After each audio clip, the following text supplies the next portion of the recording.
Okay, I'm going to start this morning by just welcoming all of you guys. Sawadee Kap, Sawadee Kap. Welcome to Wat Tung. Nice to see all of you guys this morning. Today is our group learning program where I share meditation with you guys to get us started. And then afterwards, I move into a talk using the book that we use for this program, which is called Developing a Life Practice, The Path That Leads to Enlightenment. Each Sunday, I go chapter by chapter in this book. It's a 7-month program helping students to develop their life practice in the foundational teachings that it takes to move your mind to enlightenment, where the mind can be peaceful, calm, serene, and content with joy. By the time you get to enlightenment, you don't experience any discontent feelings like anger, sadness, frustration, irritation, annoyance, guilt, shame, fear, stress, anxiety, loneliness, boredom, shyness, resentment, jealousy. Even the slightest displeasure is eliminated from the enlightened mind. And part of that journey is to train your mind through meditation. So we start with meditation as part of our classes, and then I move into helping you guys to understand the teachings that you need in order to make your way to enlightenment. Because you wouldn't be able to just meditate your way to enlightenment. You need other things besides meditation as well. But we will start with meditation. So welcome to all of you guys here. Welcome to everyone online who's joining us. If you'd like to join for meditation, the way that I do this is I start with chanting.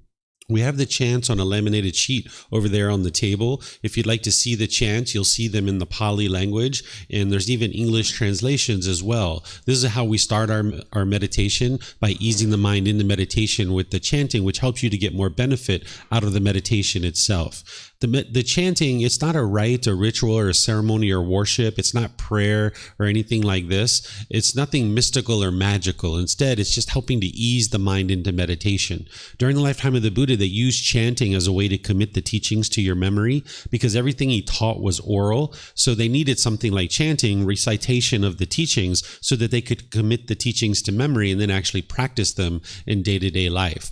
So nowadays, we chant as a way to just ease the mind into meditation. If you read the English translations, you'll see that there's a lot of admiration and respect and gratitude for the Buddha as part of these chants. And because of that, I don't think the Buddha actually created these chants himself. They were probably created either during his life or after his death by his students, because if you learn from a teacher how to move from the anger and sadness and frustration and all those other discontent feelings to the peace and joy that is in the enlightened mind, and this teacher didn't want anything from you, didn't ask anything of you, but they just helped you out of the kindness of their heart, you'd probably have a lot of respect for that person too. Because by the time you get to enlightenment, it's impossible for you to ever experience anger or sadness or any of those other discontent feelings ever again, that the mind has been completely transformed. So if you learned from a teacher how to do that, and they didn't want anything from you or ask anything of you, they were just there to help you, you'd probably have a lot of respect for that person too. So I suspect his students probably created these either during his life or after his death. Because by the time you get to enlightenment, you will have eliminated your ego, which is like the arrogance and the pride and the boastfulness, the measuring and comparing people, putting yourself above people or below people. So a Buddha wouldn't have walked around and said, hey, chant these things to me because I would like you to respect me and admire me. Instead, this is something that his students probably created either during his life or after his death. So after the chanting, I'll provide some guidance in the meditation. And then afterwards, there'll be a period of time where it'll just be quiet. We'll just all be meditating. Those of us here at the temple and everyone online will just be meditating together. And then we'll come out of the meditation with some more chanting. I'm sure you're going to hear an occasional car go by, or maybe a dog or barking or a bird chirping or something like this, but all these sounds are impermanent. It's not possible for you to be in an environment where it's permanently quiet. So whenever you hear these things or you have various thoughts and things like this during your meditation, you're going to hear me in the guidance guide you to bring your mind back to the breath and focus on the breath, training your mind to let go. But we'll get to that when we get into the meditation. In terms of your body positioning for meditation, I'll give you a little bit of guidance on that to help you out. There's 4 different positions that the Buddha taught in order to meditate in. There's seated, lying, standing, and walking position. And typically students are learning in the seated position, either sitting on the floor in a chair. Some of you at home, you might be on a sofa or a bench or in a wheelchair or something like this. You can sit however you like. The guidance that I'm giving you are just pointers, but you would like to get to a point where the body is comfortable. You're not interested in the body being luxurious, and you're not interested in it being painful either, but in the middle where it can be comfortable. So you might just have your legs lightly crossed. If you're on the floor, just kind of lightly cross your legs. This will allow the circulation to flow, whereas if they were real tight, this would impede the circulation and potentially be painful. Some people like to put a cushion or two or maybe more under your rear. This helps to get the hips up a little bit. Also, some people even like to put their legs off the mat, and this gets the hips up in the air and lessens the angle at the hips, the knees, and the ankles, and allows the circulation to flow. The Buddha put his right hand over his left with his thumbs together, and he put this into his lap. If this is comfortable for you, you could use it. But this practice isn't about everybody doing it exactly the same way, because this isn't actually possible. Everybody's going to be doing something slightly different. So if this is comfortable, you could use it, but there's other options here too. You could put your palms on your thighs or your knees. Some people like to put their palms up, or just rest your hands comfortably in your lap. All of these are options. And if you're in a chair, you might just sit with your feet flat on the floor or lightly cross at the ankles, but there's other options there too, because like me, I'm sitting in a chair with my legs crossed. So you could use any of these kinds of techniques because you're not interested in the body being painful or luxurious, but in the middle where it's comfortable. In terms of your upper body, you would like this to be erect. By having the upper body erect, it keeps the mind attentive and alert during the meditation, because this is a dedicated, active, purposeful training session where you're either eliminating certain unwholesome qualities or you're cultivating certain wholesome qualities. So you need your mind to be attentive and alert during the meditation. So by keeping the upper body erect, it keeps the mind attentive and alert during your meditation. Whereas if you were slouched, the mind would have a tendency to be dull or lethargic. But if you were real rigid with the upper body, your mind could be overactive or uptight. So you'd like this to be in the middle, where the upper body can be erect. And having the sternum up and the shoulders back, not only does it keep the mind attentive and alert, but it makes it easy for you to breathe in through the nose and out through the nose. So I'm going to start with the chanting, which you guys are welcome to join along in if you like. And then afterwards, I'll come back with some guidance to help you in meditation.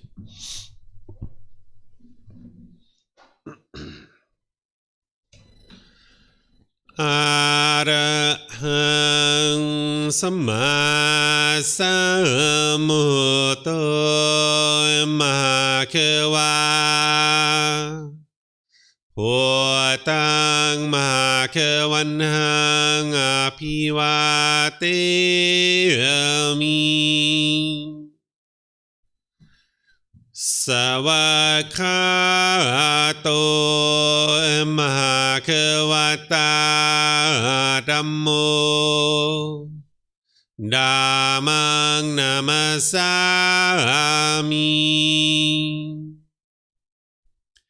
Supatipano Mahakavato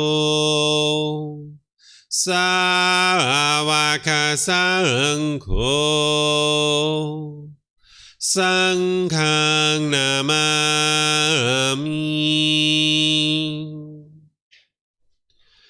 Namo Arhasa Bhagavato Arahato Samma Sambuddhassa Namo Arhasa Bhagavato Arahato Samma Sambuddhassa Namo Arhasa Bhagavato Arahato Samma Sambuddhassa Iti piso Mahakava Arahang Samma Sambuddho Vicacaranang Sammuno Sakato Rokavitu Anutero Purisa Dhamma sati sata tava manusana Poto Bhagavate.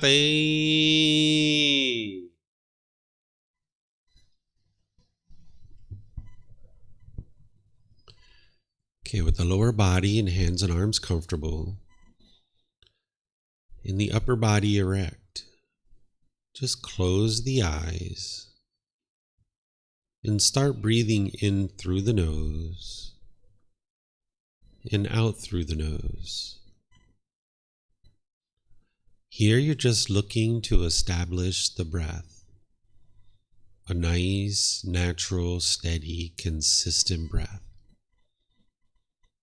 Not forced or controlled, just a gradual inhale through the nose, experiencing the full breath. And then, whenever you're ready, exhale out through the nose. Breathing in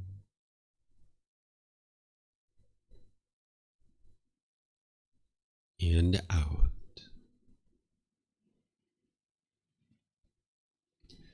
Breathing in and out.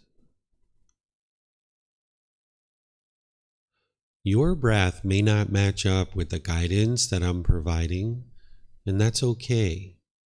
This is your practice. I'm just here for guidance. You can use this voice as a reminder that whenever you get to the next inhale, breathe in gradually through the nose, developing a nice, natural, steady, consistent breath. And then, whenever you're ready, exhale out through the nose, experiencing the full breath. Breathing in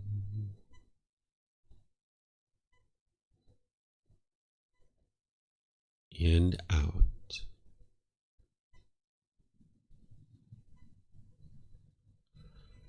Breathing in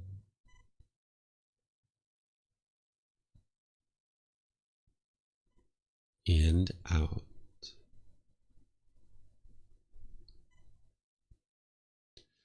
Once the breath is well established, start fixating the mind on the breath, either the sound of the breath coming into the nose or the sensation of air moving over the skin into the nose. The breath is the present moment. Fixate the mind on the breath, the present moment. Breathing in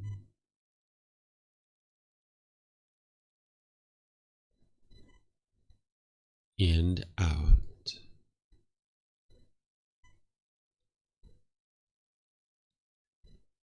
Breathing in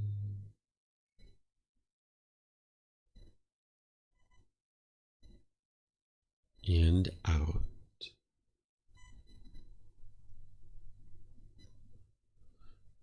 With the mind fixated on the breath, whenever you notice that it moves off the breath, cut that off, let it go, and come back to the breath, the present moment. No need to observe the thought, label it, judge it, analyze it, or even try to figure out where it's coming from. Whenever you notice that the mind is moved off the breath, cut that off, let it go, and come back to the breath, the present moment. Breathing in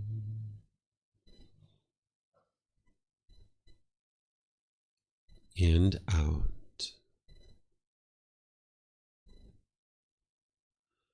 Breathing in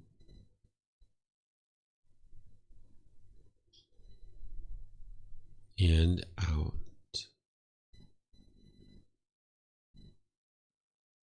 I'm going to be quiet now and let you do this work of focusing on the breath, cutting off and letting go anytime the mind moves off the breath. You have nowhere to go. There's nothing to do. No one needs you right now. This is your time to focus on the breath. Breathing in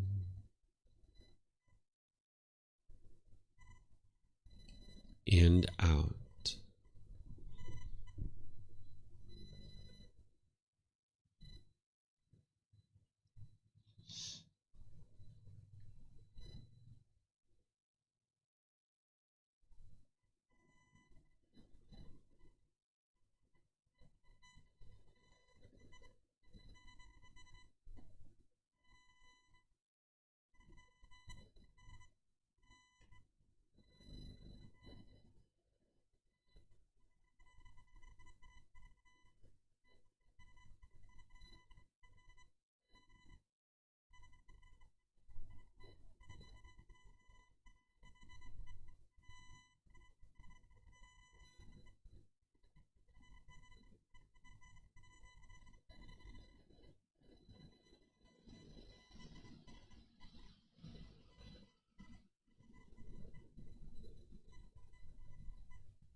อะระหังสัมมาสัมพุทโธมหาเกวาโอตังภาควันหังอภิวาเทมิสวากขาโตมหาเกวตาธัมโมธัมมังนามัสสามิสุปฏิปันโนมหาเกวโตสาวกสังโฆสังฆังนามามินะโมตัสสะภะคะวะโตอะระหะโตสัมมาสัมพุทธัสสะนะโมตัสสะภะคะวะโตอะระหะโตสัมมาสัมพุทธัสสะนะโมตัสสะภะคะวะโตอะระหะโตสัมมาสัมพุทธัสสะอิติปิโสมหะเกวาอะระหังสัมมาสัมพุทโธวิจาจารณังสัมมุโนสัคคาโตโรกาวิโตอนุเตโรปุริสาธัมมาสติสัตตาตาวามนุสนังพุทโธภะคะวะเต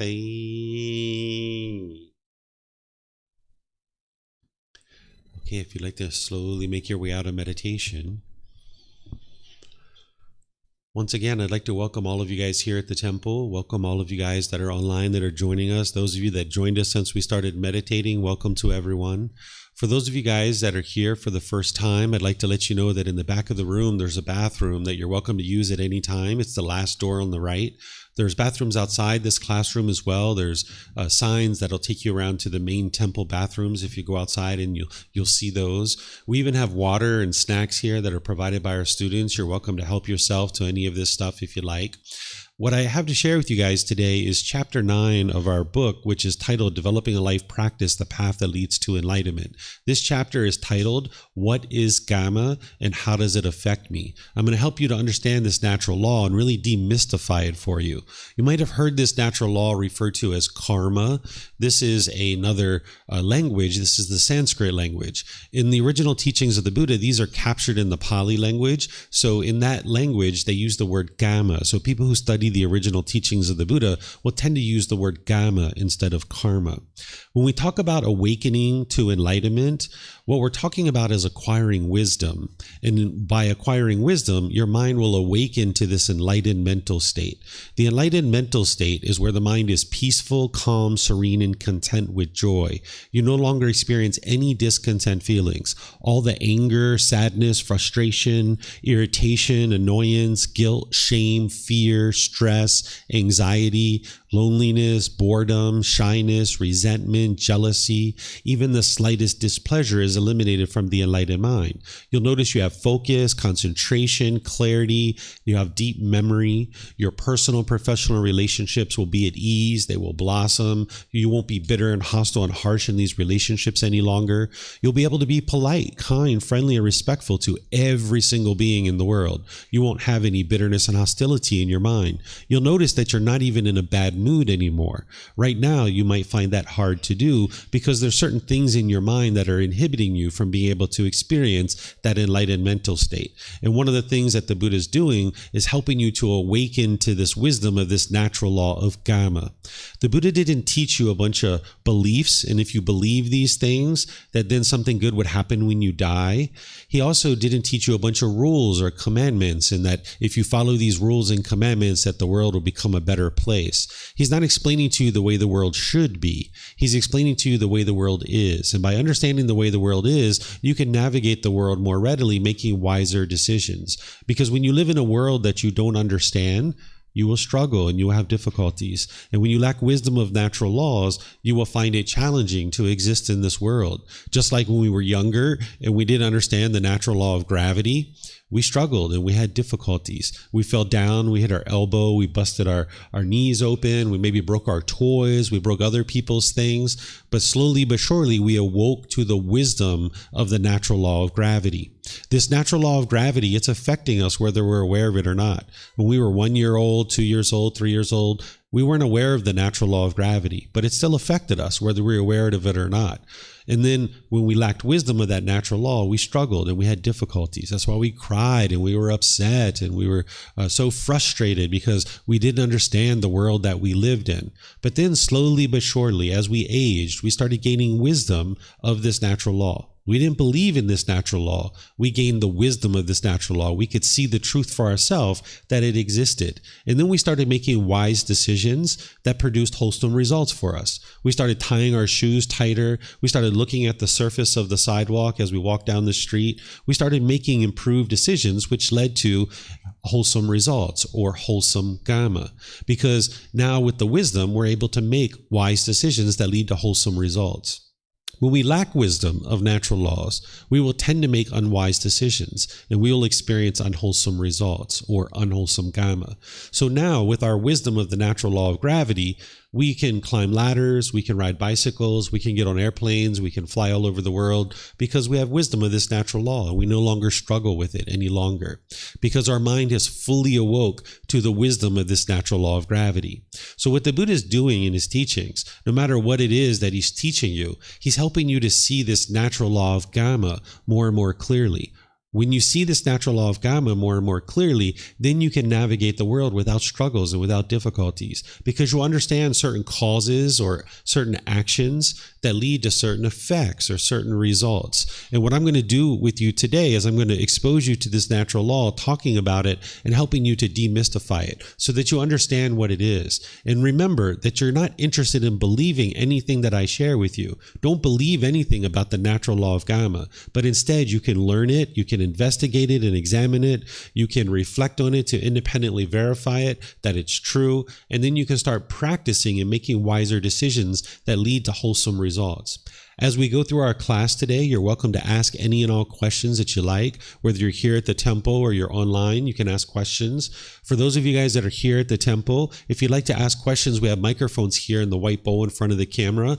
If you would like to get a microphone and take it back to your seat, there's a gray button on the front. You just press it, the lights come on, and then you'll be able to hold it up to your chin and we'll be able to hear you here at the temple, and they'll be able to hear you online too. Otherwise, if you ask a question without the mic, they wouldn't be able to hear you online.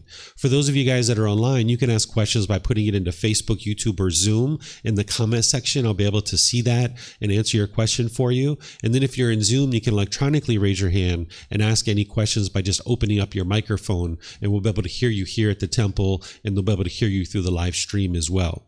So first, just to kind of get you started with the natural law of Kamma, I'd like to just share some basics about the natural law of Kamma. But let me switch over to the visual aids here online so the folks can see what we're looking at here at the temple.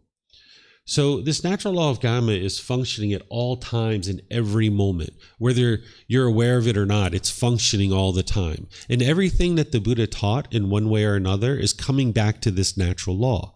His teachings aren't a bunch of beliefs. They're not rules or commandments. He didn't teach rites and rituals and ceremonies and worship. Even if you've been exposed to these things before in an environment that people were referring to it as Buddhist, if you go back to the original teachings of the Buddha and see what he actually taught, taught, he didn't teach any beliefs. He never said, come believe me, just believe me, and now you're going to get this great thing when you die. That's not what he taught. He taught you to learn, to reflect on his teachings, independently verifying them and practicing them in this life. And when you're practicing the teachings in this life, integrating them into your life, you'll see the results that your mind's becoming more peaceful and more joyful. Because you know in situations where you were once angry and frustrated and agitated, and when you experience those same situations and you're not experiencing that anymore, you'll know that it's these teachings and the training that you're doing with your mind that's leading to that. So there's not a bunch of rites and rituals and ceremonies and worship. It's not about praying to anybody and asking for somebody to change your life. It's about you doing work to learn and grow and develop and understand. And you're on your own independent journey to enlightenment, where you need teachers and guides to help you. We're like tour guides pointing out to you what it is that you need to learn and grow and develop, but it's you doing the work. It's you cultivating the wisdom. Of course, your teacher's working to share the teachings with you, but it's you doing the work to cultivate this wisdom. And it's this natural law of Kamma that you're cultivating wisdom about, so that you can see the cause and effect, or the action and result. This is essentially the results of your decisions. It's not punishments and rewards. It's not anything mystical or magical. It's not even about who's to blame or who's at fault. That's not what the natural law of Kamma is. There's no being or entity overseeing this natural law and choosing to punish people and reward people. Instead, you can think of it almost like a sequence of events, that there's a certain cause and then there's a certain effect. So for example, you probably brushed your teeth this morning. That was the action. And the result is that you might have fresh breath now, right? This is a cause and effect. This is your Kamma. You have wholesome Kamma in that you chose to brush your teeth this morning. So the result is that you have wholesome Kamma in terms of you have fresh breath now, right? Maybe you chose to shampoo your hair this morning, and that was a certain action. And the result is you've got clean hair, right? You have fresh hair, right? These are cause and effect, or action and result. This is the Kamma, right? You might have worked to a certain degree and applied effort and dedication to working in a certain environment, and you made a certain income, and now you've used that income to be able to travel here to Thailand. This is cause and effect, or action and result. This is your Kamma. This is the wholesome results of your decisions. So the natural law of Kamma is the results of your decisions. It's very important to never view it as punishments and rewards, because that's not what the natural law of Kamma is all about. It's about helping you to see certain causes or certain actions, certain decisions that you make, either wisely or unwisely, are going to lead to certain results, either wholesome or unwholesome. And when you understand this natural law and you have the wisdom about it, you'll make wiser decisions that lead to more wholesome results. Just like this natural law of gravity, when you fully awake to it, you'll understand it better. And I make decisions like this cup of water. I choose to put it behind me instead of in front of me. Not because I'm going to be punished or rewarded, or not because anybody's controlling me or forcing me, not because it's a rule or a commandment. Because of the wisdom that I have of the natural law of gravity, I know if I put it here in front of me, I'm more likely to tip it over. So you're going to naturally make wiser decisions when you have wisdom of a natural law. So I wisely choose to put it behind me, and I've never spilled it here at the temple. Where if I put it in front of me, that would be with a lack of wisdom of the natural law of gravity, and it's more likely to get tipped over. So when you understand the natural law of Kamma, you're going to naturally make wiser decisions in your life that lead to certain results. The things that you experience in life, either wholesome or unwholesome, it's coming from certain decisions that you make. Oftentimes we think that it's good luck or bad luck, or we think it's destiny or fate, or we might even blame other people for the things that we experience in life. As long as you resign yourself to this type of thinking, then you can never change anything about your life, because you're locked in. It's destiny, it's fate. You're going to experience this. If you thought that way, there's nothing you can do to improve your life. Or if you thought it was good luck or bad luck, then that means somebody's controlling whether you get good luck or bad luck. Or if it's everybody else that is causing the certain situations in your life, then you can't do anything to fix that, because it's everyone else that's doing certain things in your life. But when you embrace and you start to understand the natural law of Kamma, and you realize through independently verifying for yourself that what you experience in life is decisions that you're making, now if there's anything that you particularly don't care for in your life, All you need to do is cultivate wisdom, make different decisions, and you will experience different results. And this is the real power of understanding the natural law of Kamma, that if there's something you don't like about your life or something that you prefer not to happen in your life, just cultivate wisdom, make different decisions, and you will experience different results. This is the beauty of awakening to the wisdom of the natural law of Kamma, because now you can fully make decisions that influence wholesome results in your life. And this is why you can get to a point where your mind's completely peaceful and joyful. Your life is at ease. You don't have arguments and bitterness and hostility and aggression in your relationships, because you can make different decisions. But as long as you're making the unwise decision, for example, to be argumentative or hostile and bitter in your relationships, this is what's going to come back to you. So you can change, you can transform your mind. Oftentimes when we're in relationships, we think that everybody else has to change. And we might go around the world trying to change other people. But what the Buddha is doing to help you be able to awaken to this wisdom and be able to transform your mind and transform your life is helping you see that you need to do a certain amount of work, that you need to improve your wisdom, and you need to be able to be willing to change. And as you do, with that wisdom, things in your life will change. So this natural law of Kamma, it's not about punishments and rewards. It's not about guilt, shame, or fear. It's not about some being overseeing this and trying to control something, or punishments and rewards, or it's not about anything mystical or magical, or this dark cloud following you around, or even who's to blame or who's at fault. It's about seeing the cause and effect about how this natural law functions. And I'm going to show you that as we get going here in our discussion this morning. So there's 4 types of Kamma that you would need to understand, which I'm going to be describing for you here in a moment. This is a little summary just to help you to understand in kind of in a summary view of what the natural law of Kamma is, that it's cause and effect, or action and result. It's the results of your decisions. Essentially, it's your life, it's your decisions and your results. As I mentioned, it's not good luck, bad luck. It's not destiny. It's not fate. It's not anyone else who's causing harmful things in your life necessarily. What you're making decisions about, either wisely or unwisely, are leading to either wholesome results or unwholesome results. So there's some words here that I'm sharing from the Buddha to be able to help you see 2 important aspects of the natural law of Kamma. I have this book series of 13 books that I share with people at no cost. You can download it for free. You can take it and go print it. You can get printed versions here at the temple by just reimbursing us for the printing cost, or you can order them on Amazon if you like. And here I'm sharing with you 2 aspects of the natural law of Kamma from the words of the Buddha, but these books have the words of the Buddha all the way throughout them, and we could actually say that everything that the Buddha taught in one way or another comes back to the natural law of Kamma. There's one book that's dedicated to the natural law of Kamma in this book series, but as I mentioned, you could say that the entire book series is about the natural law of Kamma, because that's what he's helping you to be able to understand. But here are just 2 important points about the natural law of Kamma to help you understand as we get started and start penetrating into understanding this natural law. Here the Buddha says, beings are the owners of their Kamma, the heirs of their Kamma. They have Kamma as their origin, Kamma as their relative, Kamma as their resort. Whatever Kamma they do, wholesome or unwholesome, they are its heirs.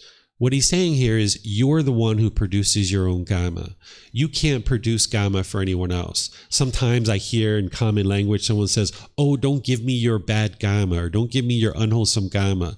This isn't possible. You can't give your Kamma to somebody else. It's your decisions that are leading to any particular result. And the Buddha is helping you to see that through this particular teaching. And you can independently verify this for yourself, that you can see when you make decisions, it leads to a particular result. And where you have trouble seeing that, when we get to the question period, you can ask me questions and I will be able to help you to be able to see that.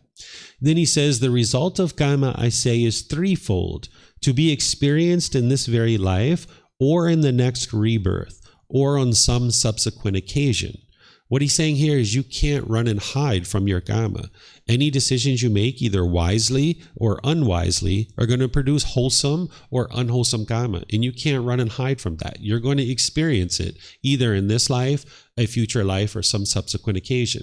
Even the cycle of rebirth isn't something to be believed in. You can independently verify the cycle of rebirth. You may not have the wisdom of how to do that right now based on where you are in your practice, but if you're interested in penetrating into that at any point, there's guidance to be able to help you independently verify the cycle of rebirth. This is something that I usually suggest for students to set aside when they first get started on the path to enlightenment, because what happened in the past is in the past. What's in the future, it may or may not happen in the future. It's in the future. Right now, you're in the present moment. You're in this human life. It's important to focus on the core central teachings of the Buddha, which the Natural Law of Kamma is part of that, but there's other teachings that you need to really get started on the path to enlightenment. So this whole cycle of rebirth can be set aside when someone's first getting started so that you can approach the core central teachings of the Buddha, like the 3 universal truths, the 4 noble truths, the Eightfold Path, the 5 precepts, meditation training, things like this. These are all needed in order to get started on the path to enlightenment.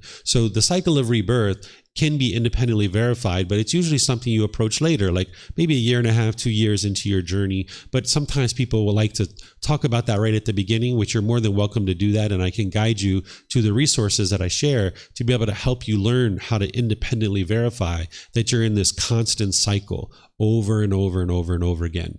If you've ever experienced deja vu, where you have memories coming up to your mind based on things that you're doing right now, and it's like, whoa, this feels really familiar, but you know it wasn't in this life that you did this thing. This is residual memories coming up to the surface of your mind from previous lives. If you ever feel like your life is kind of in this cycle where you keep experiencing the same things over and over and over again, like the same broken relationships. You find a boyfriend or girlfriend, you guys have a great time at first, everything's wonderful, then the relationship starts going bad, then you break up, then you're sad and miserable, and you say, I'll never date anybody ever again. But then at some point you're like, oh, I want to be with somebody, and now I want a boyfriend or girlfriend again. Then you get that person, then you feel happy and excited about that, then you feel miserable, and then the relationship's broken again, and then you feel like you might be stuck in this continuous cycle over and over and over again. And what's keeping this cycle going on is this unknowing of true reality, this lack of wisdom, this craving, desire, attachment, this longing and yearning,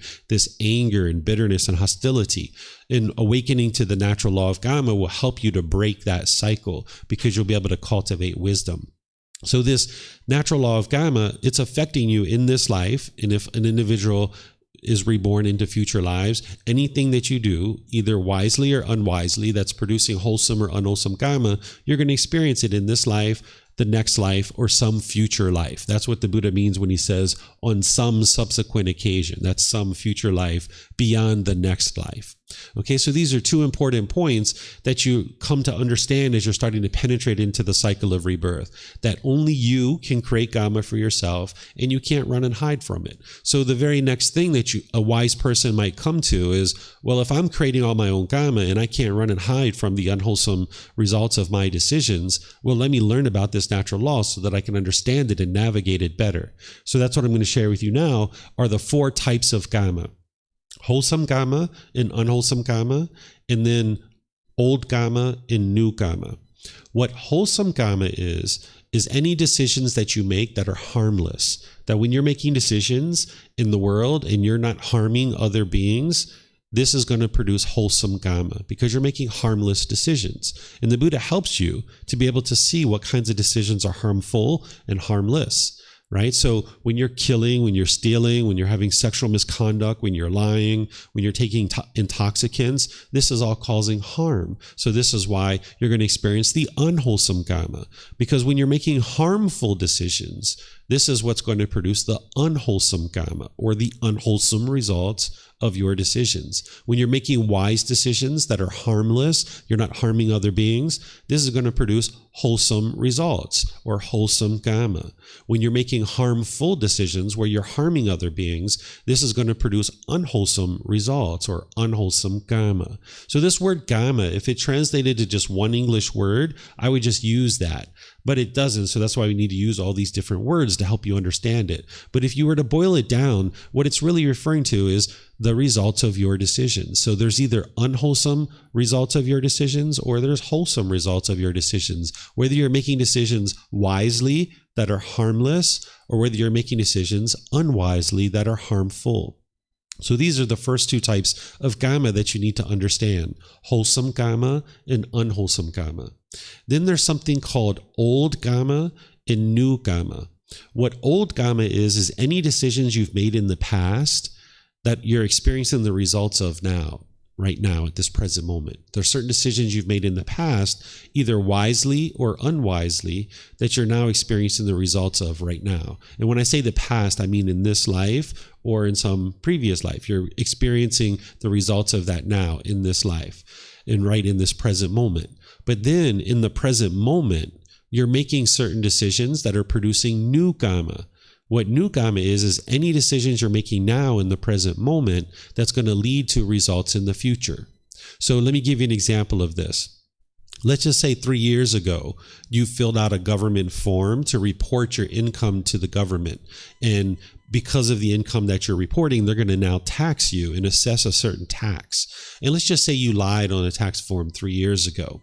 And now in the present moment, you just got a letter from the government that says, hey, you owe us $1,000 because you lied on your taxes, and you owe us $1,000 interest, and you owe us $1,000 penalty. You now owe us $3,000. And this is your old kamma coming back to you from unwise decision that you made in the past 3 years ago to lie on this tax form. Now this is old kamma. But now in the present moment, you have a decision to make. What am I going to do? How am I going to handle this? Well, if you didn't understand this natural law of kamma, you might try to run and hide from this. You might rip up the piece of paper, throw it away, right? You might try to just file it away somewhere and just kind of ignore it. You might even call up the government or write them a letter and try to lie your way out of it, right? And this would produce new kamma that is unwholesome, right? But in the present moment, when you get this letter, realizing this is your old kamma, what you're looking to do on the path to enlightenment is extinguish this, because you can't run and hide from it. You would like to extinguish it. And if you understand the path to enlightenment and that your goal is to extinguish this unwholesome kamma, then you would know in the present moment you're interested in making a new decision that's going to produce wholesome kamma. So the last thing you're interested in doing is lying or trying to run and hide from this. So what you might decide to do is call up the government or write them a letter and say, hey, I'm so sorry. I apologize. I take full responsibility for this. This must have been an oversight on my part. Or maybe you even admit that you lied if you lied. And now you're being polite, kind, friendly, respectful to the government and saying, hey, I'd like to pay this back, but I just don't have the money. I'm so sorry. And they say, hey, you know what? We're going to drop off the interest rate. We're going to drop off the penalty. You just owe us $1,000. And then again, you're very polite, you're very kind, you're very respectful. And you say, you know what? I'd really like to pay that $1,000, but I just don't have it. Is there any way we can work out a payment plan?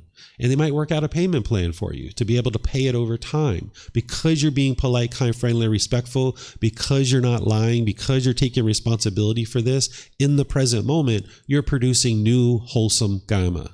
Whereas if you were to lie or cheat or steal or try to hide from this, you'd be producing new kamma that is unwholesome. So all throughout our life, we've been making wise decisions in some cases without even realizing it necessarily. And we've been making unwise decisions without even necessarily realizing it. And as we make these wise and unwise decisions, it's like putting mud into our garden hose. And now what we're working to do is flush that out and get rid of it. So we can't cause other people to be angry and frustrated and agitated and annoyed. This is something you learn in the basic teachings of the Buddha, that it's your own mind that's causing discontentedness. This is why you can eliminate your anger and your frustration and your agitation and your annoyance and all these other discontent feelings, because it's being caused by your own mind. So you can't cause somebody else to be discontent, but you can cause harm. The difference is what harm is where you're injuring somebody physically, you're injuring their material possessions, or you're injuring their reputation. When you injure somebody physically, their material possessions, or their reputation, these beings are going to be interested in harming you back. So whenever you put harm out, harm is going to come back to you. This is the natural law of Kamma, of cause and effect, or action and result. But when you aren't causing harm, when you're making harmless decisions, now when you're putting those decisions out into the world, then you're going to notice that there's nothing harmful that's coming back. You're only experiencing wholesome results. So the Buddha is explaining to you here in these next two things about how you produce unwholesome kamma and how you produce unwholesome kamma.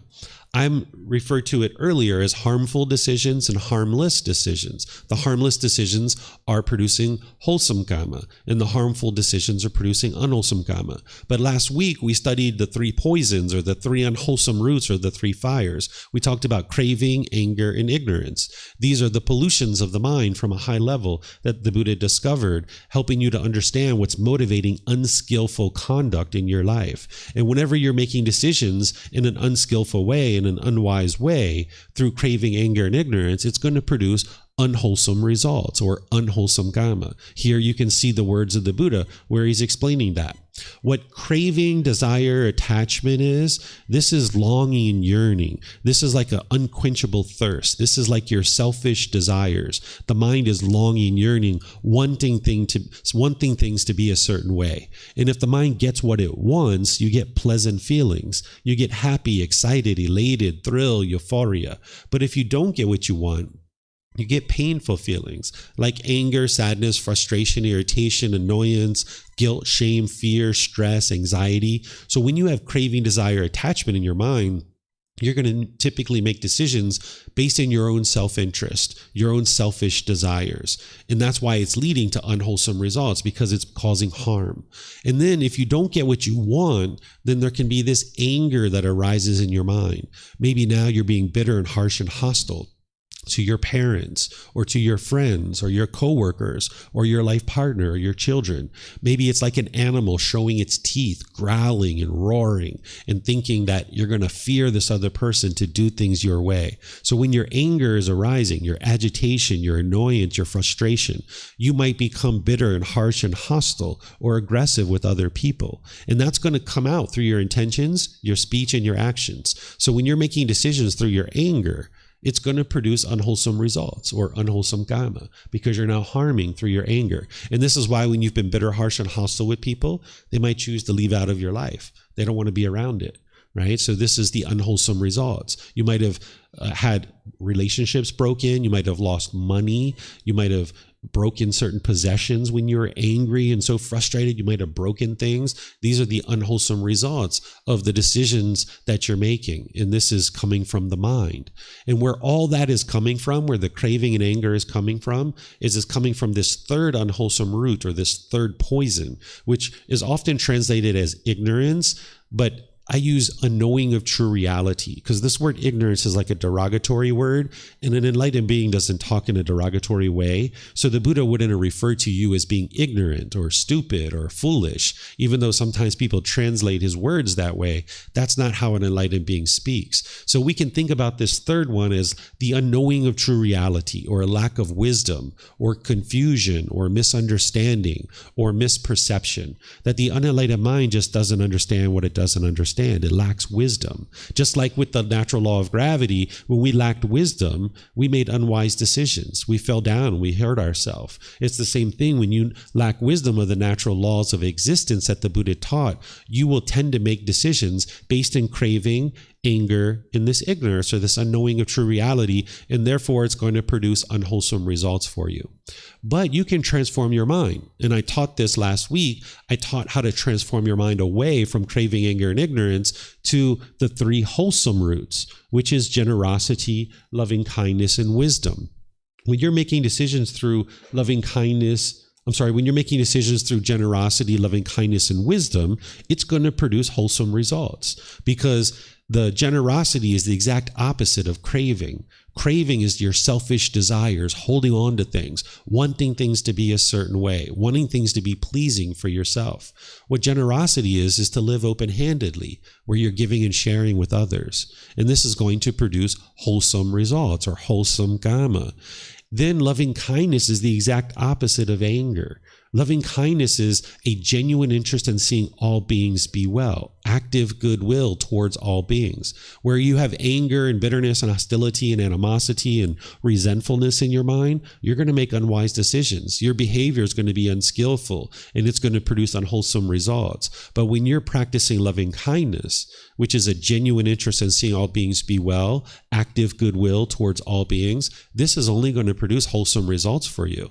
So you're transforming your mind with loving kindness meditation and other tools and techniques to be more generous, to be more loving and kind. And this is helping you to arise wisdom, which is the next piece, where that's the exact opposite of the unknowing of true reality, that you cultivate wisdom of these natural laws. And when you understand the natural laws, and now you base your decisions in generosity, loving kindness, and wisdom, this is what's going to produce the wholesome Kamma. But when you make decisions through craving, anger, and ignorance, even if it has just a little bit of craving, anger, ignorance, it's going to produce unwholesome results for you. So you can completely transform your mind using the tools and techniques that the Buddha taught, namely the Eightfold Path. This is the core central teaching that you would need to learn. And I taught that back in chapter 5, and I taught that back at the beginning of this program, and I'm going to be teaching it tomorrow too. For anybody who would like to come to the temple tomorrow, I have a course that's starting tomorrow. It's a 5-day course. And then the first day, I'm going to be teaching the Eightfold Path because that's a core central teaching that you need to learn in order to make your way to enlightenment, where it's going to show you how to transform your mind away from craving, anger, and ignorance and arise this generosity, loving kindness, and wisdom in the mind so that you can make wiser and wiser decisions that is producing wholesome Kamma. By the time you get to enlightenment, you have extinguished all your unwholesome Kamma, and you are only experiencing wholesome Kamma, because any old unwholesome Kamma that has come back to you, you've extinguished it through making wise decisions. So I'm going to explain to you how to do that here in a moment, but I would like to just pause and see if you guys have any questions on wholesome Kamma or unwholesome Kamma or old Kamma and new Kamma before we move on and talk about how to extinguish your unwholesome Kamma. So those of you here at the temple, if you'd like to ask questions, if you could use the microphone, and those of you online, you can put your question into Facebook, YouTube, or Zoom, or in Zoom, you can raise your hand electronically and ask any questions. So do you guys have any questions here at the temple or online?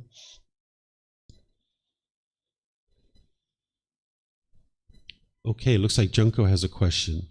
Let's see. Go ahead, ma'am. Good morning. Good morning. My question is about old Kamma.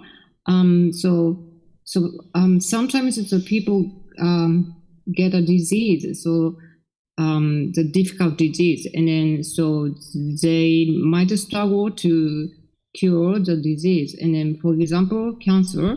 So I think for me, I could say it's a kind of suffering or discontent, was a part of discontentedness in the life.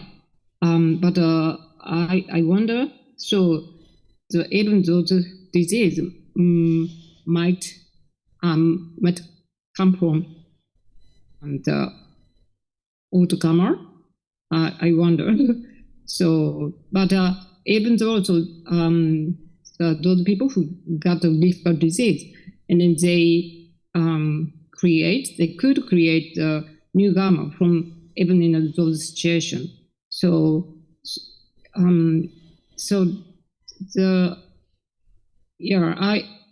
I sometimes I feel like, well, what caused the kind of difficult disease to the people? So, and then a lot of people struggle about that. And so today, we learned about the whole old Kamma and the new Kamma. So the symptoms, so it's happening to the people. So if it might cause by the old Kamma, or it's different stuff. So I'm sorry. So my question is a little bit kind of not clear, but so I like to ask what it's connected to old Kamma and then also new Kamma as well. Sure. Let's use that as an example. Let's use a medical situation. Let's say that in the past, I lacked wisdom and I was smoking cigarettes and I damaged the lungs, right? This is now, say in the present moment, I'm experiencing some difficulties breathing and having problems with the lungs. And this is my old unwholesome kamma that's now coming back to me from decisions that I made in the past. And now in the present moment, I have decisions to make, and it's going to produce new kamma. And that new kamma is either going to be wholesome or unwholesome. I could choose to continue smoking cigarettes, which is going to produce new unwholesome kamma. And this is based on my craving, that I have a longing, yearning, a craving to be able to smoke these cigarettes and experience the effects of these drugs and toxins that are going into the body. And where this is coming from is coming from my ignorance or my unknowing of true reality, that I'm causing harm to myself. So this is now in the present moment, and in the past, you're producing unwholesome kamma. But this is unwholesome. This is old unwholesome kamma coming back to me because my lungs are now having difficulties breathing. But in the present moment, I can make new decisions that are either going to produce wholesome or unwholesome kamma. And if I continue to smoke, this is going to produce new unwholesome kamma. But I can also choose to stop smoking and maybe start exercising, go to the doctor, maybe to get off of the cigarettes and things like this. And now in the present moment, I'm making new decisions that are going to produce wholesome kamma. And this is from eliminating my craving to be able to continue to smoke cigarettes. And this is eliminating my ignorance or my unknowing of true reality, where I'm now practicing loving kindness, which is a genuine interest in seeing this being be well. And I'm now practicing wisdom, which is now producing wholesome kamma that is going to be experienced in the future, because now I'm making new decisions that is producing new wholesome kamma, because I'm basing my decisions in loving kindness and wisdom in this example. Does that help you, Junko? Thank you. Yes, it's helpful. Mm-hmm. So, and also, so in the other example, like the children who just born, but since they were born, so already they had a difficulty, and the neural system malfunction or the paralyzed. So maybe the mother might got some bad substance like medicine, but if it's some percent of the newborn baby have such a kind of difficulties, and then it's really difficult to cure, like can't move, they can't move the REMs properly, or can't think well, or so. Yeah, that one is maybe so even it's started so before they were born. So that one is I just wonder it might cause their old karma, the previous life, or the mother's karma.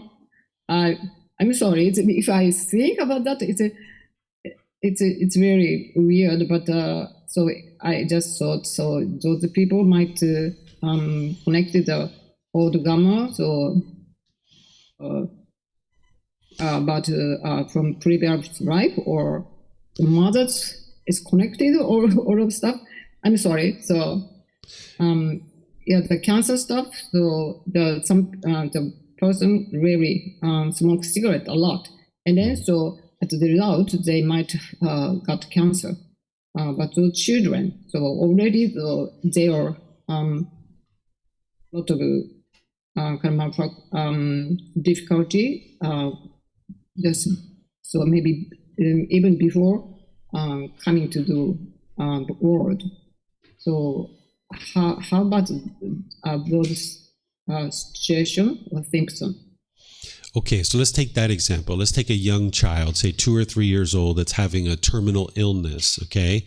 This is old kamma coming back to you from a previous life. Again, it's not punishments and rewards. It's not anything mystical or magical. It's cause and effect, or action and result. Because at such a young age, with the body experiencing what it's experiencing, there hasn't been any decisions in this life that have led to that particular outcome. Whereas if, say, you're in your 30s, 40s, 50s, like my mom, by the time she got to 60, she had pancreatic cancer. And this was coming from all the unhealthy food that she was eating all throughout her life, that she had pancreatic cancer. She died at the age of 66. But when you're so young like that, at the age 2 or 3, and you're having terminal illnesses with the body, this is decisions that you've made in a previous life, because there isn't any decisions that you've made in this life yet that have led to that particular outcome. One of the decisions, or multiple decisions, that we made in our previous lives is that we chose not to get to enlightenment. We had the opportunity in our previous lives, if we were in the human realm or in the heavenly realm, to be able to get to enlightenment, and we chose not to do that. So here we are in this life, experiencing life again. And now at the age of 2 or 3, we're experiencing life. We're experiencing existence in the human realm. And now we're experiencing a sickness or illness. And this is why it's so important to see your human life as such a valuable thing, that now you have the opportunity to be able to get to enlightenment and escape this continuous cycle. But in the past, we chose not to do this. And that's why coming into this world, we will experience sickness, aging, and death. No matter how enlightened you are, you're going to experience sickness, aging, and death. These are things that you can't change because of impermanence, yet you're going to experience these things. But how young you experience death, this is based on your decisions that you're making. And if you're dying really early, like say 2 or 3 years old, this is from decisions that you've made in your previous life. If you're dying, say when you're 30 or 40 or 50, these are also decisions that you're making, but you're making them in this life. But you can also have a much longer life where you live until 80 or 90. Like my grandmother, she's 100 years old right now. And she tells me sometimes, I don't know what I did to deserve to live for this period of time. She thinks it's a problem that she's living to 100 years old. I said, no, Grandma, you've made some amazing decisions. She was always loving and kind and friendly and warm and gentle. She's outlived her husband. She's outlived her 2 children. She's outlived all of her friends. And she thinks that something's wrong with this. But this is what you actually experience, is a really long life when you've been making lots of decisions, because you get all this time to be able to make your way to enlightenment. Because the more time you have in this human existence, the more time you have to be able to get to enlightenment. So if you're dying really early in life like that, this is from old Kamma that you're experiencing from your previous lives. And you're not going to necessarily know exactly what that is. What did you do in that previous life that led to this? But that's where it's coming from, is previous lives. Okay, thank you so much. Yeah, I appreciate my situation right now. So I'm good. Thank you. And then so your grandma is very wonderful. Thank you so much. It's good for her. Yeah. So it looks like we have some other questions. Maybe Kushi, go ahead, ma'am. I think some of it is answered already. When you say that we didn't choose to get to enlightenment in the last life, and that's why everything happened. So I had this question about, what if some natural disaster occurs or some accident occurs and a person dies? And people usually relate it with destiny. And so how to think of it? Is it just some past unwholesome karma, or we think of it as some impermanence, or just think of it as both, because it's both is true at that point. It's also impermanence and also some past unwholesome karma. But how do we think in a way which creates less personal existence view, like not taking things personally, and so we could let it go? So how would be the right way to think of it? It's all those things you mentioned, and also thinking of it as a sequence of events. So if you've chosen to live, say, for example, where I came from in America, if you choose to live in Florida, you know that there's going to be a lot of hurricanes that come through there. This is something that we know very well, that hurricanes, these big storms, come through that area frequently. And there's other areas where they experience tornadoes and things like this.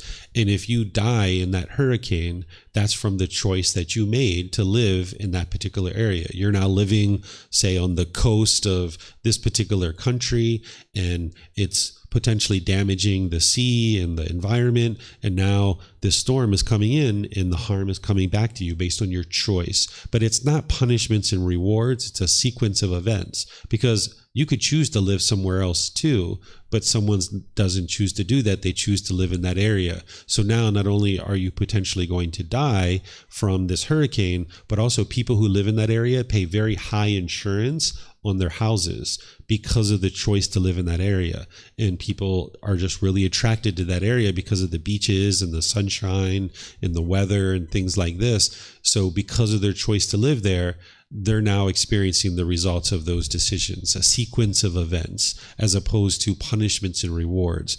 And you're going to experience impermanence, so you're going to experience death. It's a matter of how that occurs. We're all going to die, but you can extend the amount of time that you live in this world by making wise decisions. But when you make unwise decisions, one of those unwholesome results that can come back to you is death. And you would like to make wise decisions that allow you to live as long as you can. This is why when you cross the street, you look both ways, right? Before you cross the street, we learned that growing up. And now, because of our wisdom, we make wise decisions to walk across the street after having looked both ways. And now we don't die as a result. Whereas if we made the unwise decision, we were just in a hurry, we had this craving and this longing and yearning to hurry up and get across the street, and we make a decision based on ignorance or the unknowing of true reality, whack, we can die. And this is our unwholesome kamma from our craving and our ignorance or our unknowing of true reality. And now we're experiencing this result. So everything we experience, either wholesome or unwholesome, it's from decisions we've made. One of the things that people have a lot of difficulties thinking about is children. And, when children are experiencing unfortunate situations and seeing those kinds of things. And this is where, past lives, it helps you to be able to understand this, and always ensure that you're not thinking about it as punishment or rewards, but instead a sequence of events. Okay. And so every decision a person makes is through ignorance until they are not enlightened?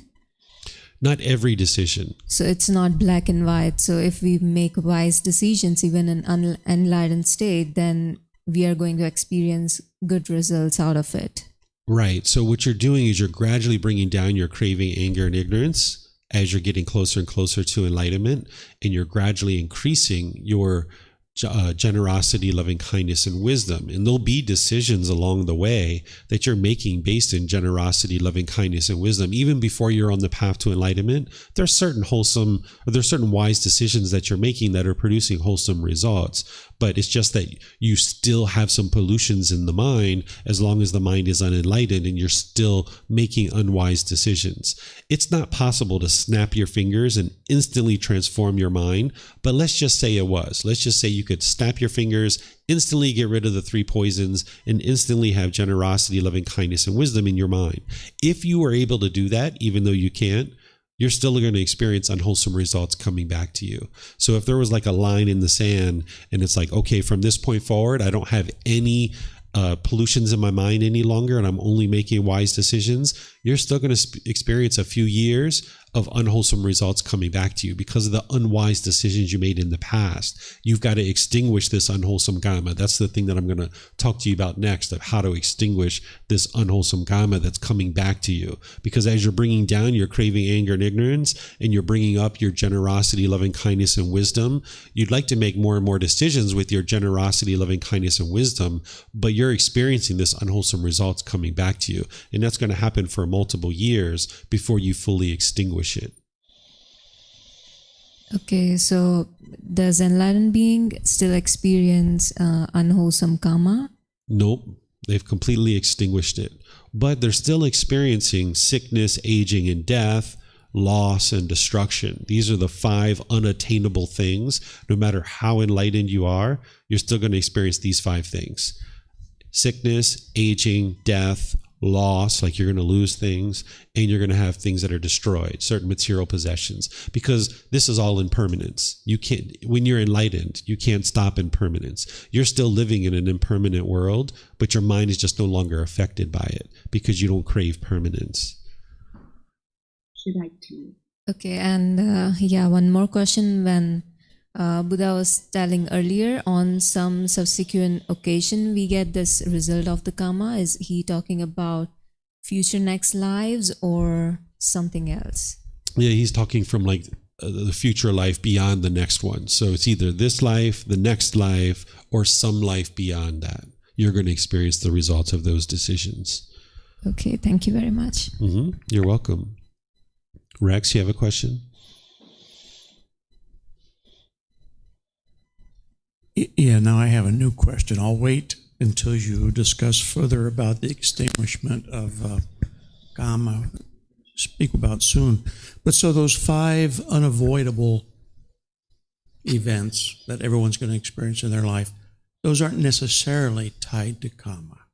Death, illness, the 5 impermanent that you just mentioned. It is Kamma because you've made choices to come into this world, but you shouldn't view it as wholesome or unwholesome. It's just the results of your decisions, that when you're experiencing old age, this isn't unwholesome Kamma. This is just the fact that you're living in an impermanent world and this body is experiencing that. This is the results of decisions of having come into the world. And death also. Death as well. Yeah. You know, sometimes we see death as unwholesome Kamma. And if somebody dies young in life, I would say, yes, this is unwholesome Kamma. But if you live a full natural life and you're dying, you know, in your 60s, 70s, 80s, I wouldn't consider this unwholesome Kamma. This is just the results of decisions. You know, we might even describe it as maybe neutral Kamma, even though the Buddha doesn't describe it that way, but we might think of it that way. It's going to happen anyway. It's going to happen. But not necessarily directly tied to karma. It is results of decisions. It's a cause and effect. It's a sequence of events that is occurring. Well, for example, when you were talking about the natural disaster, earthquake, hurricane, something like that, not all of those people who suffer are experiencing the result of negative karma. In other words, they just happen to be there. Some people are bad. Some people might be very, very good, but they're still going to die in that natural disaster. This is why I don't use the word good or bad, because it implies punishments and rewards. Instead, I use wholesome and unwholesome. I think this is a much better way to think about it, because you're not being punished by that hurricane, but there is a sequence of events that led to that. You chose to buy that house on the coast. You chose to live there, or maybe you grew up in that home and you've never moved away, even though you've seen over multiple years these hurricanes coming in and you've just never chose to move. Or maybe there was warnings by the government that told people to evacuate and these people chose to stay there instead. They're making this unwise decision, even though the advice was evacuate. And now, as a sequence of events, you chose to stay in your house, you're clinging to it, you're holding on to it, you're craving to hold on to that house, and you don't want to leave, and now that's resulted in your death. So in this situation, this is unwholesome Kamma. So a plane goes down, 300 people die. All of those people on that plane, it's a result of their Kamma. It's the result of decisions that they made because they chose to get onto that airplane. But don't think of it as punishments and rewards. Think of it as a sequence of events that they made certain choices and decisions that led to this outcome.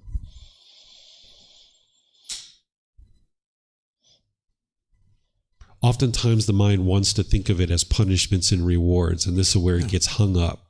Because oftentimes we're exposed to it in this way in other traditions. But if you get away from the punishments and rewards and just see it as a sequence of events, then you can see it more clearly. Like, why do you have that shirt on? There was a sequence of events that led to it. Why do you have a beard and a mustache? There was a sequence of events that led to that. And you're experiencing the results of those decisions. Might have to think about this more, right? It's not something that you're just going to necessarily get in one moment. You have a question? Like you said repeatedly, we should not think of karma as punishment or reward.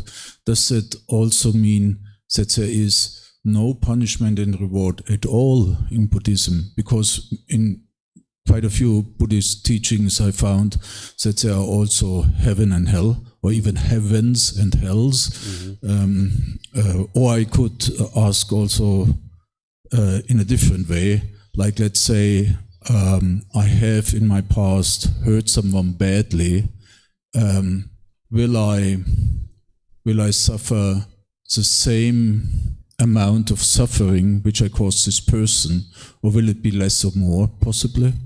Okay, so there is no punishment or rewards in the teachings of the Buddha. He's explaining to you the cause and effect. In rebirth in the hell realm or rebirth in the heavenly realm, this isn't a punishment, this isn't a reward, it's just the results of decisions, that there's a sequence of events that occurs. So if we die and our mind is got extensive amounts of craving, extensive amounts of anger, extensive amounts of ignorance, we're reborn into another realm, potentially the hell realm, not as a punishment, but as a way to extinguish that craving, anger, and ignorance. Because in that realm, you're able to extinguish it to a certain degree and then move up into other realms, ultimately potentially back into the human realm with now an opportunity to get to enlightenment.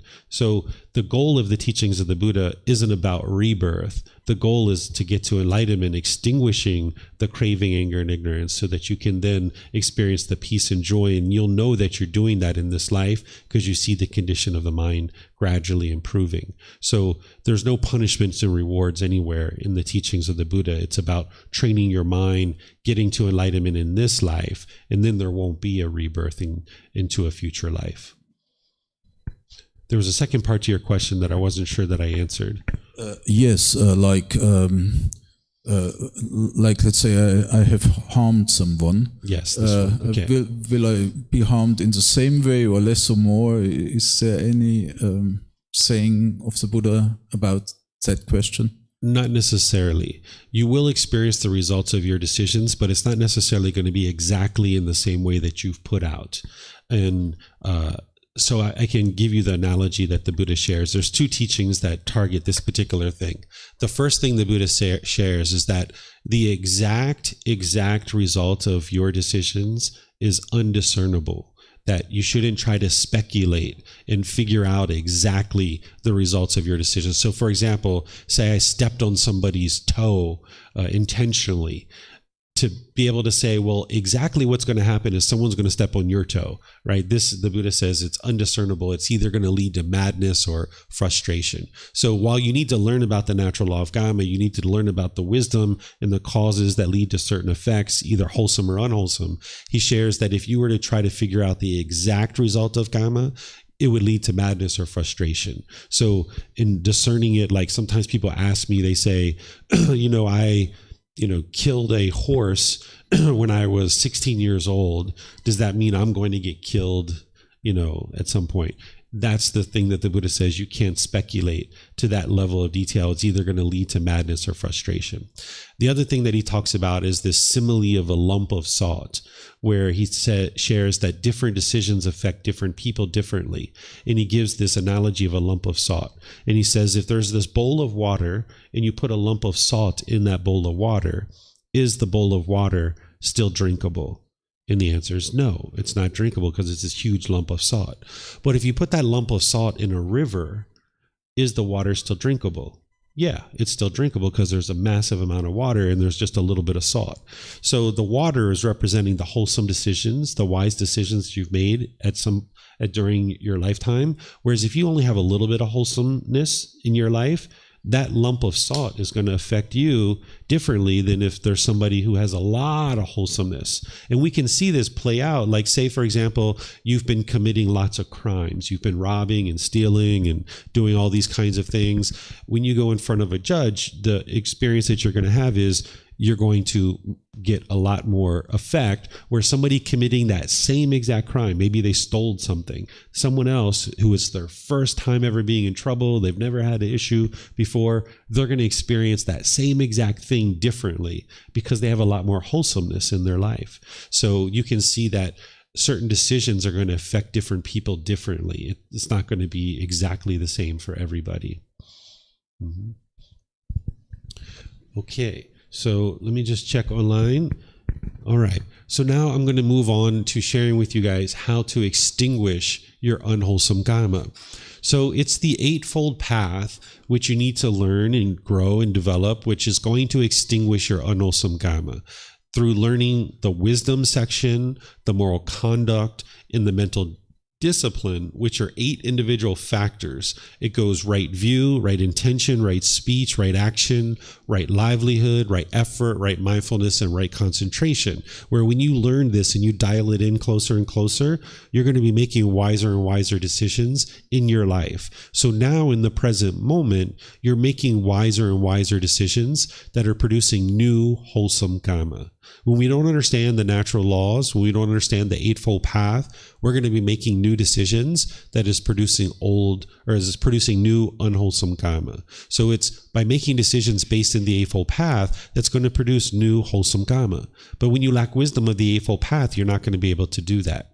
So I'm going to give you some examples from my life of how I did this and how you can accomplish the same thing too.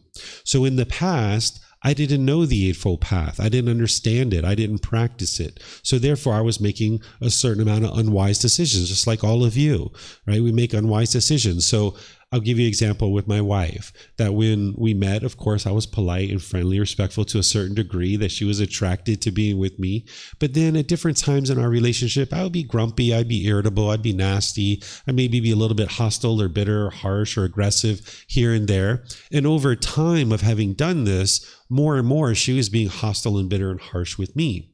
And we were together for a good long period, and we're still together, but up to about the 11th year mark, at the 11th year mark, I decided I was going to do something different because I grew up in a hostile environment and I've always aspired for some better way of life, but I didn't understand how to do that. So I started to practice the teachings of the Buddha very closely. And at the 11th year mark, I had transformed my mind and I was being polite and kind and friendly and respectful and calm and loving with my wife, but she wasn't. Because I needed to experience my unwholesome Kamma, where I was being bitter and harsh and hostile for all those 11 years at different times. So even though I had transformed my mind by the 11th year, she was still being bitter and harsh and hostile with me. So there would be times where she'd be yelling and hollering and upset with me, and I would just need to sit there and listen to it sometimes. I would just listen. And after she was done, I would say, "Thank you, be well," and I would walk away. Or sometimes she would be yelling and hollering and screaming, and I would just walk away. Right? I would just walk away while she was doing that. Or sometimes she would be bitter and harsh and hostile, and I would say, "Anything else, dear? Anything else?" Because I knew she had to get it all out. I had to extinguish this. So I would say, "Anything else? Anything else you'd like to say? Go ahead, get it all out." And then she'd just yell and holler and scream. And then when she was done, then I would just why her and I'd walk away. Right? So I needed to extinguish this. So about 1.5 years into this, she stopped yelling at me because she started noticing that David never yelled back.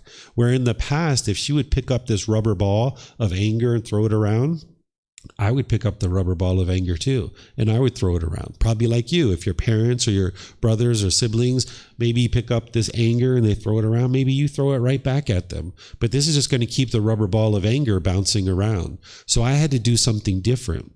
You can't eliminate hatred and anger by giving more hatred and anger. You have to put out calmness and peacefulness. That's what I ended up doing. So now when I had transformed my mind, when my wife was being bitter and hostile to me, I could be calm and peaceful because I trained my mind. And more, she could see that she was the one who was being bitter and harsh and hostile. She worked on her mind. And now we're at the point where we never argue. We're never upset with each other. We only have discussions and we only talk with each other. Where in the past, she wanted things to be a certain way and I wanted things to be a certain way. And we would yell and holler and fight. It was like 2 animals fighting to death. But instead, we decided to do something different. And it started with me changing first. And then I had to extinguish that Kamma. I had to slowly get to the point where my mind was no longer being bitter and harsh and hostile. My wife was able to do the same thing. Then my son had also observed me for however many years being bitter and harsh and hostile to his mom. And I noticed he was being bitter and harsh and hostile to her at different times. So I needed to teach him to be polite, kind, friendly, respectful through the teachings of the Buddha. And slowly but surely, he extinguished his unwholesome Kamma by being polite, kind, friendly, respectful to his mom, and him and his mom had a wonderful relationship. And there were even times where he was bitter and harsh and hostile with me occasionally, and that was my Kamma coming back to me, and I had to extinguish that. But when he was doing that with me, same thing. I was just calm. I was just peaceful, because I knew being bitter and harsh and hostile back to him wasn't going to promote the peacefulness and the joy. It wasn't going to promote a harmonious relationship. So you probably have certain relationships in your life right now where you're maybe bitter, harsh, and hostile. You are that way, and those people are that way too. And the way that you're going to need to transform this is you're going to need to transform your mind. And when you transform your mind and you train your mind to be calm and peaceful and joyful, slowly but surely, that person's going to realize that they're the ones who are bitter, harsh, and hostile. And they're going to need to change if they'd like to. And then slowly but surely, you can clean up your relationships. So there's certain relationships that you have right now that you might need to let go of and move on from, because there's too much bitterness and hostility. And the way that you're going to clean this up is just let go of the relationship and move on. But then there's other relationships, like with my wife and with my son and with my mom and people like this, that I was committed to, that I needed to kind of put the relationship on pause for a little bit, step away, train my mind, and then I was able to then be better in that relationship. And I cleaned that relationship up by starting with my own mind. Then there's a third category of relationships, or brand new people you haven't even met yet. And by you transforming your mind, you're only ever going to be loving and kind in those relationships. And now by being loving and kind in those relationships, that's the only thing that's going to come back to you. So you're going to have certain relationships where you need to let go and move on because you're not committed to the relationship and it's too damaged at this point, and it's better to just move on. Then there's these relationships that you're more committed to, that you'll work on your mind and you'll end up working on the relationship and it will end up improving. And then there's a third category of brand new relationships, people you haven't even met yet. You'll only ever be loving and kind in those relationships, and that's all that will ever come back to you. So essentially what you're doing on this path to enlightenment is you're cleaning up your garden hose. If you think about this analogy of a garden hose, all throughout our life, we've been shoving mud into this garden hose, right? We've just been putting mud into this garden hose. These are the unwise decisions that we've been making.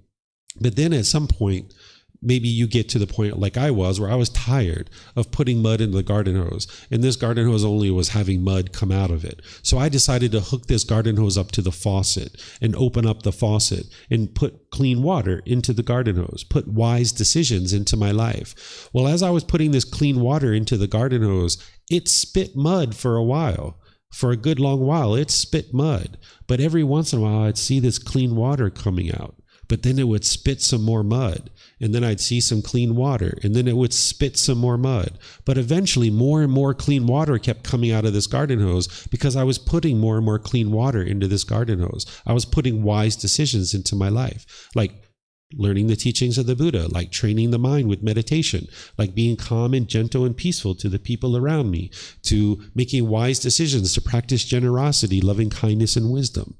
So you're putting more and more wise decisions into your life through practicing the Eightfold Path. This is putting more and more clean water into your garden hose. Whereas if you just come to the temple once every 6 months, once a year, if you just pick up a book once a year to read, or if you're just meditating once a month, you've got like a little drip going into this garden hose. You're not going to be able to clean this out in this life. But if you open up that faucet really wide and you get lots of clean water coming through the garden hose, it's going to spit mud for a while, a good long while, but you're going to see clean water every once in a while. You're going to see friends being polite and friendly, respectful to you. You'll see your partner and your children being polite, kind, friendly, respectful at different times. And then maybe they'll be grumpy and irritable for a period of time.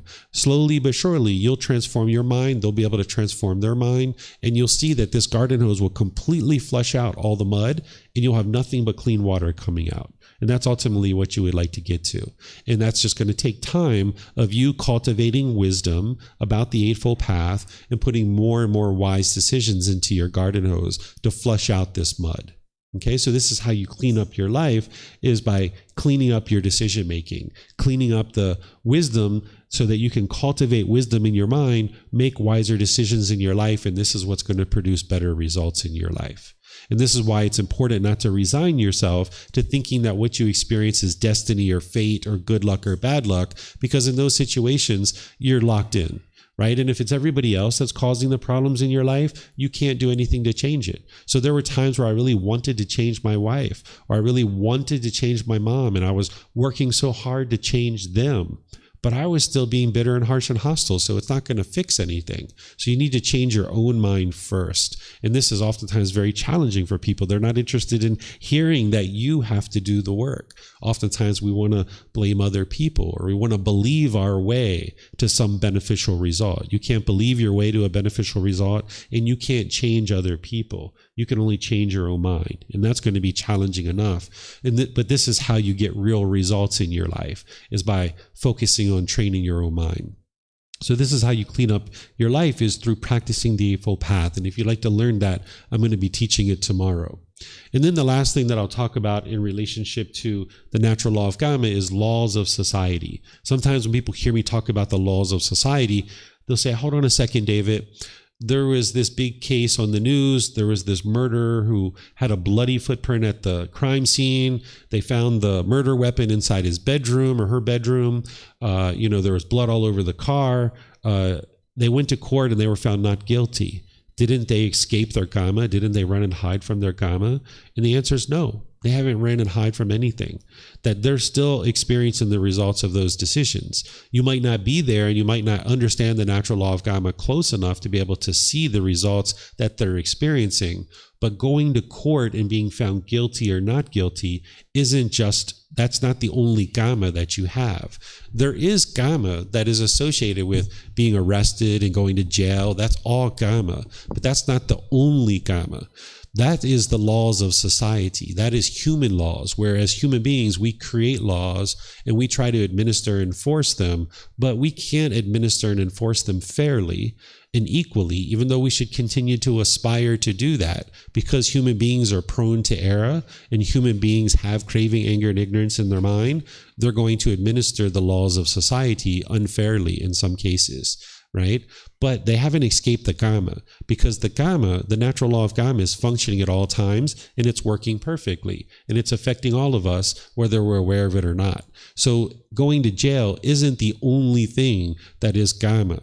There's these other things. So in the same example of someone who's murdered, the bloody footprint is at the murder scene, they found the weapon in their room or whatever, they're still experiencing the results of their decisions, even if they went to court and they were found not guilty. They're going to experience these kinds of things. They're going to experience a bad reputation in their community because people know that they've murdered. They're going to experience sickness, disease, physical and mental pain. They can experience a shorter lifespan, because when you're angry and you're craving and you have enough anger to kill another human being, that anger doesn't just go away. That anger is going to wear on your body. It's going to wear on your mind. It's going to wear on the organs, and you're going to have a shorter lifespan. This is how beings die oftentimes when they're younger, because there's a lot of anger and hostility in the mind, and it wears on your organs, and it ends up causing death prematurely or sooner than it otherwise would. And this is one of the reasons why my grandmother has lived so long. I don't really remember any times where grandma was angry, maybe once or twice in my life, but she's always so loving and kind and warm and gentle. And this is why she's lived for so long, because her body hasn't been, carrying around this aggression and hostility in the mind and in the body, right? So you can experience hostility, aggression, fights, and being killed, because if you have enough anger to go out in the world and kill another human being, it's not just that person that you expose that anger to. There's other people in your life that you're being bitter and harsh and hostile towards, and now these people might try to fight you or injure you or even kill you. You can have a loss of income or wealth, because with this bad reputation in the community, people aren't going to be interested in hiring you if you've murdered somebody. This is in the news. People are aware of it. You've been found not guilty. Sure, you didn't go to jail, but now you're going to have difficulties having an income, and you're going to have a loss of wealth in the community. You can have difficulties in relationships, because again, that anger that it took for you to kill that individual, or that person took to kill that individual, it's not just with that individual that they're having that anger with. They're having this anger with other people in their life too, and they're having all kinds of difficult relationships. It's not just that one situation where they were exhibiting that anger. They're going to have problems in securing and progressing employment, securing housing, acquiring basic necessities to sustain life. This is all the results of their decisions, because they're basing their decisions in craving, anger, and ignorance, or this unknowing of true reality. And then discontentedness itself, maybe this person feels guilty or shameful, or maybe they have fear in their mind. Even though they were found not guilty, they might walk around the world with fear and being worried, right? And rebirth itself, being reborn is your unwholesome kamma, because by the time you fully extinguish all your unwholesome kamma, you won't experience rebirth in the cycle of rebirth. So discontentedness, when you're angry, when you're frustrated, when you're sad, when you're feeling resentful, this is the results of your decisions, that you've chosen not to train your mind, and therefore you're experiencing the unwholesome results of that. So someone who's murdered, for example, they're experiencing all kinds of discontentedness in their own mind. So they haven't escaped their kamma, they just didn't go to jail. Right? That's the human law, and it's imperfect. But this natural law of kamma, it's a law that's functioning at all times, and it's functioning perfectly, and it's affecting you whether you're aware of it or not. So all beings are being affected by this natural law of kamma, and you can't run and hide or escape from it. You're going to experience the results of your decisions. So any questions you guys have on this topic? Let me see if I have anything online. Okay, you have a question, Leo?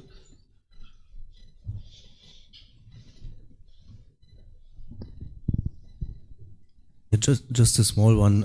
I saw a video about a young guy who talked about his father, who was a mafia boss, and the people said that he killed a lot of people. Maybe it was 30, 50 people or more.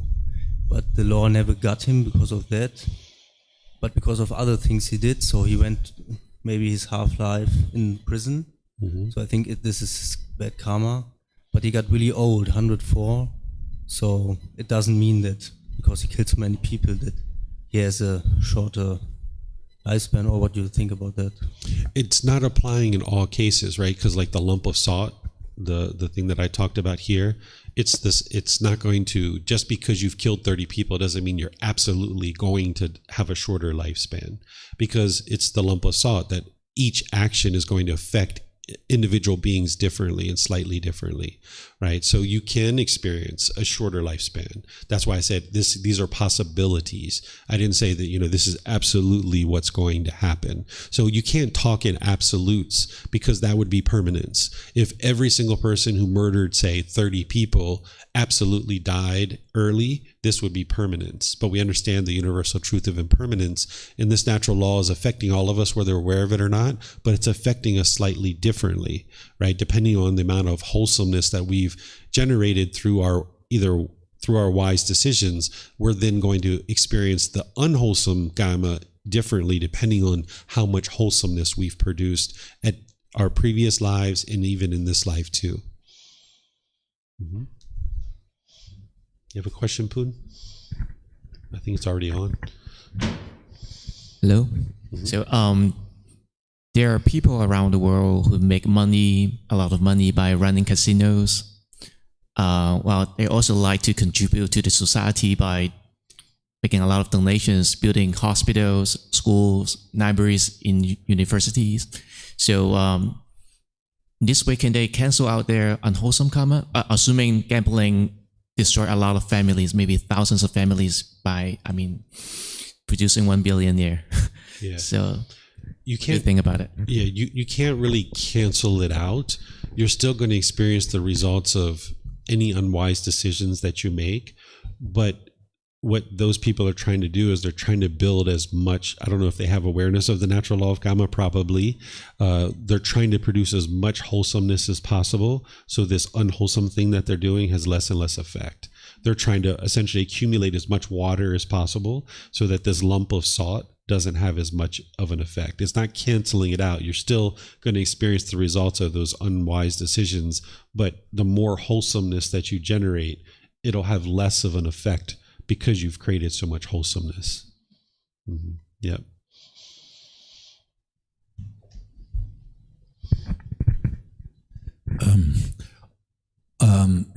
the whole idea of the law of karma is very pervasive to me, and I think it explains a lot of problems in other religions, like, for example, the problem of evil, which is a big problem in Christianity.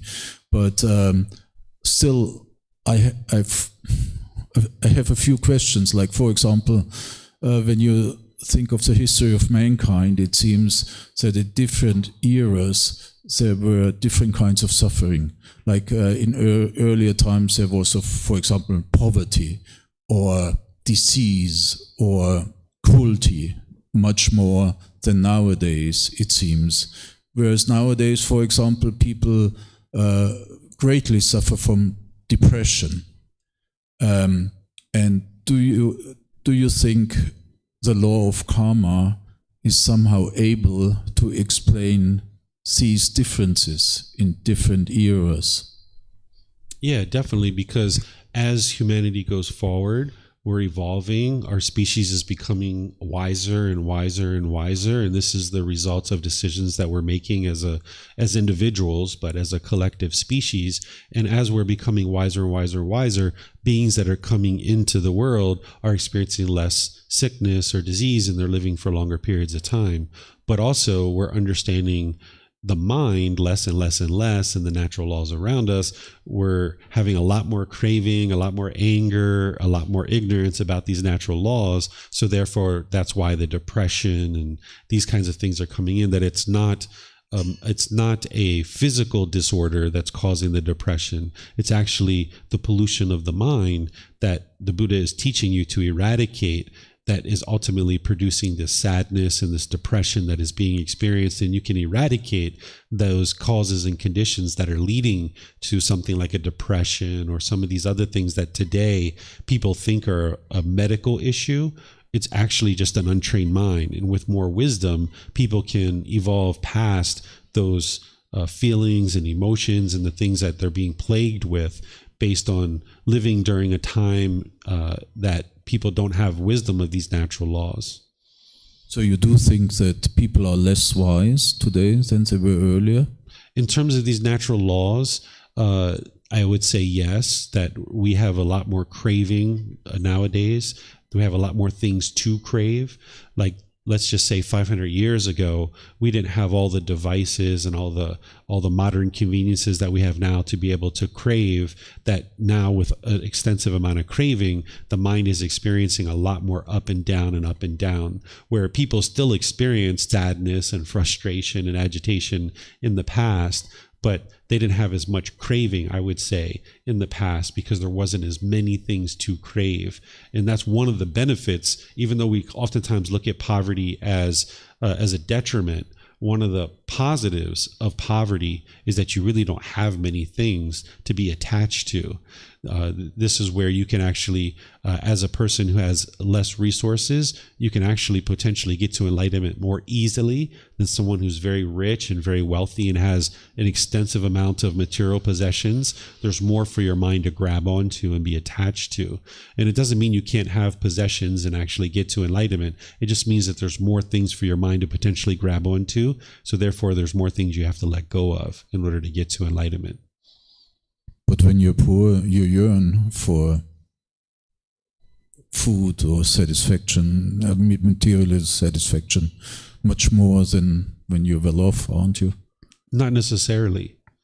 If you have the basic needs, if you have food and water and clothing and shelter and these things to sustain your life, doesn't mean that you yearn for a Mercedes-Benz or a mansion or something like this, because growing up in poverty, you know that you'll never have those things. So there's no need to even yearn for it or long for it.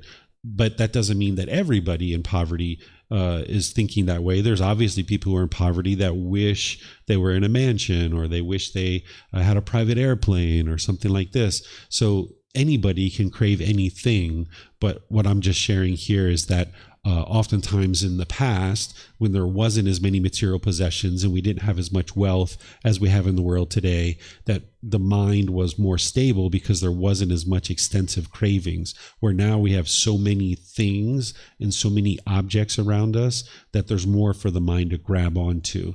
So I would say in the past, there and I wasn't there in this particular life to know 100%, but my opinion and my view is that people in the past, their mind probably wasn't as up and down as we experience today in the world, because there's so many cravings and so many things to crave in the world today versus in the past.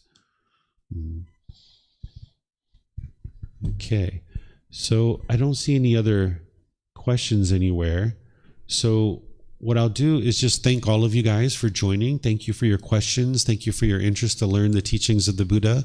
And at the same time, I'll invite you to our future classes and courses and retreats. We have classes here on Sundays from 9 a.m., starting at 9 a.m. And we have at 9 p.m. I do this at home. I'll teach this entire class again this evening at home from my home studio at 9 p.m. And I live stream it throughout the world, because no matter where you are in the world, there should be a live class for you on Sunday, Wednesday, and Saturday. Now, sometimes this Sunday morning class here in Thailand might be Saturday evening in places like North America, Central America, and South America. But I teach these classes on Sunday, Wednesday, and Saturday, and it's a continuous, ongoing, regular schedule. And then I have various courses and retreats throughout the month and throughout the year that you can attend either here or you can attend online. And this is all available for you at no cost. The books, the audiobooks, the videos, the podcast, all these things, even personal guidance is available for you too. So if you'd like help to be able to get rid of these discontent feelings, the teachings of the Buddha are here for you to be able to help you. It's not belief, it's not rules, it's not commandments, it's not rites, rituals, ceremonies, and worship. It's about learning and growing and understanding these natural laws. And this is one of the really important natural laws that you need to learn and understand, which is the natural law of Kamma. And this is an introduction to it, to really penetrate into it and be able to help you see it. But then everything that the Buddha is teaching you is helping you to see this cause and effect in one way or another. So as you guys would like help, feel free to reach out. Feel free to attend these classes. If you'd like to ask me questions, you're always welcome to ask questions in the classes. We have a Facebook group that you can post into and I'll answer your question there. You can send me a personal message or you can schedule personal guidance as well, and I'll be able to help you. So thank you all for joining, and perhaps we'll see you in a future class. Okay, Sawadee Krap, Sawadee Krap. You're welcome.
Thank you again for watching. Enjoy your meditation.